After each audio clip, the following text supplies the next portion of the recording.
अब public interest में पटियाल शहद की शुद्धता का परीक्षण करेगा। आज मैं आपको बताऊंगा कि अगर आपके घर में कोई शहद रखे रखे जम जाता है तो वो असली है या नकली। जम जाने वाले शहद की शुद्धता जानने के लिए हमने एक ऐसे एक्सपर्ट से संपर्क किया जिनका भारतीय शहद पर बहुत लंबा और बहुत बड़ा शोध है। इनका नाम है डॉक्टर प्रदीप कुमार। ये लुधियाना एग्रीकल्चर यूनिवर्सिटी के एंटेमोलॉजिस्ट हैं और प्रोफेसर हैं, जिसमें मधुमक्खियों के बारे में जानकारी और जानकारियां पढ़ाई जाती हैं। ग्रेनुलेशन हो जाना शहद का ये कोई डिसक्वालिटी नहीं है, रादर जो है विदेशों में इस प्रकार के हनी को जो है वो बड़ा अच्छा माना जाता है और इसको क्रीम हनी या आइस हनी कहा जाता है। यहाँ तक के पिघले हुए जो है शहद को भी प्रोसेस करके और उस शहद को जो है वो जमाकर जो है वो खाया जाता है और उसको ब्रेड में लगाकर बड़ा आसानी से खाया जाता है। मैं यहाँ ये बताना चाहता हूँ कि हमारा लगभग 60% शहद जो है वो भारत निर्यात कर रहा है, जिसमें लगभग 80% शहद जो है वो हमारा यूएसए को जा रहा है और वो मुख्यतः हमारा सरसों का हनी है, जिसमें जो बहुत ही जल्दी जम जाता है। और जो जमना है वो जैसे मैंने बताया प्राकृतिक गुण है, इसके कुछ रीजंस हैं। ये क्योंकि अलग अलग फूलों से जो शहद आता है उसमें जो है ये जमने की क्षमता अलग अलग होती है। वो निर्धारित होती है ग्लूकोज की मात्रा पर, क्योंकि शहद में जो ग्लूकोज सुक्रोज से बनता है तो ग्लूकोज की मात्रा ये निर्धारित करती है कि वो शहद जल्दी जमेगा या नहीं जमेगा या कम जमेगा। अगर ग्लूकोज की मात्रा बहुत ज्यादा होती है तो वो शहद जल्दी जम जाते हैं। तो उसको हमने जमने को जो है उसके लिए हमने ग्लूकोज टू वाटर रेशियो जो है हम एक जो है इंडेक्स लेकर चलते हैं। अगर ग्लूकोज टू वाटर रेशियो जो है वो शहद में 2.1 से ज्यादा होती है तो वो शहद बहुत जल्दी जम जाते हैं। और जिन शहद में ग्लूकोज और पानी का अनुपात 1.8 से कम रहता है तो वो शहद अमूमन जो है वो नहीं जमते। एक तो ये है। दूसरा है कि वो शहद जिनमें जो है पराग जो पौधों से जब बीज जो है नेक्टर इकट्ठा करते हैं तो साथ में जो है पोलन कण भी आ जाते हैं। सो जिन शहद में पोलन के कण बहुत ज्यादा आ जाते हैं, पोलन जिन पौधों से बहुत ज्यादा उपलब्ध होता है तो वो शहद उनमें जल्दी शहद जम जाता है। ये फ्लोरा पर भी निर्भर करता है कि कौन से फूलों से मधुमक्खियां जाकर नेक्टर कलेक्ट कर रही हैं जो शहद में परिवर्तित किया जाएगा।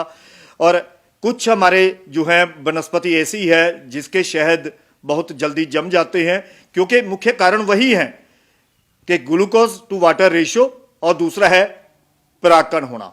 और हमारे rape seed and mustard Honey जिनमें जो है वो ग्लूकोज टू वाटर रेशियो भी ज्यादा रहती है और परागकण की जो है वो मात्रा भी बहुत ज्यादा रहती है, तो वो शहद जो है वो जल्दी जम जाता है। बहुत जल्दी हमारा शहद जम जाता है, चाहे तोरिया का है, सरसों का है, ये शहद जल्दी जम जाता है। इसी प्रकार सूरजमुखी के शहद भी जो है जब क्योंकि ये गर्मियों में निकलता है, परंतु जब सर्दियां आती हैं टेम्परेचर लो हो जाता है तो इसमें भी जो है वो पोलन के कण बहुत ज्यादा होने के कारण ये भी शहद जो है वो जम जाता है। और इसी प्रकार जो है यूकलिप्टस का शहद है जो सफेदा है, सफेदा का जब हम शहद निकालते हैं तो तापमान जो है वो गर्म होता है, आसपास गर्मी जो है वो शुरू हो चुकी होती है। तो अगर वही शहद सर्दी तक रख लिया जाए तो वो नीचे से वो शहद भी जमना शुरू हो जाता है।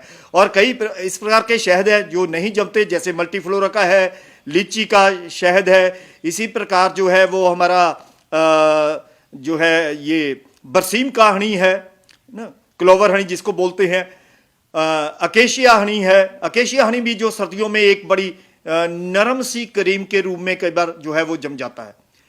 तो ये मतलब फूलों पर निर्भर करता है, जो फसलों पर निर्भर करता है कि किसी फसल का शहद वो जल्दी जम जाता है तो किसी का वो जल्दी नहीं जम जाता।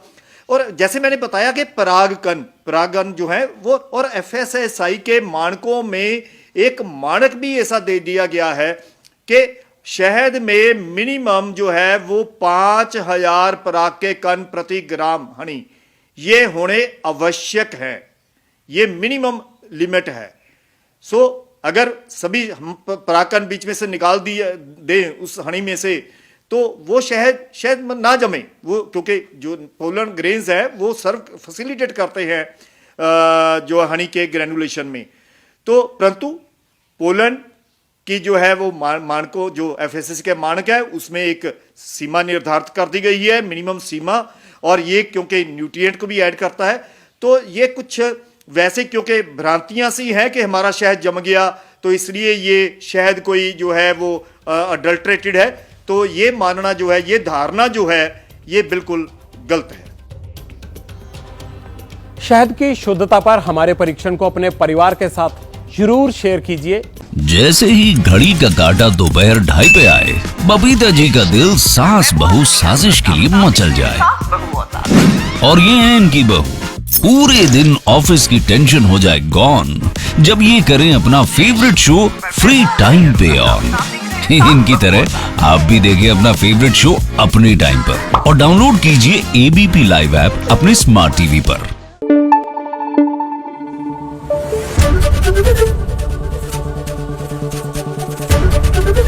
एबीपी न्यूज आपको रखे आगे।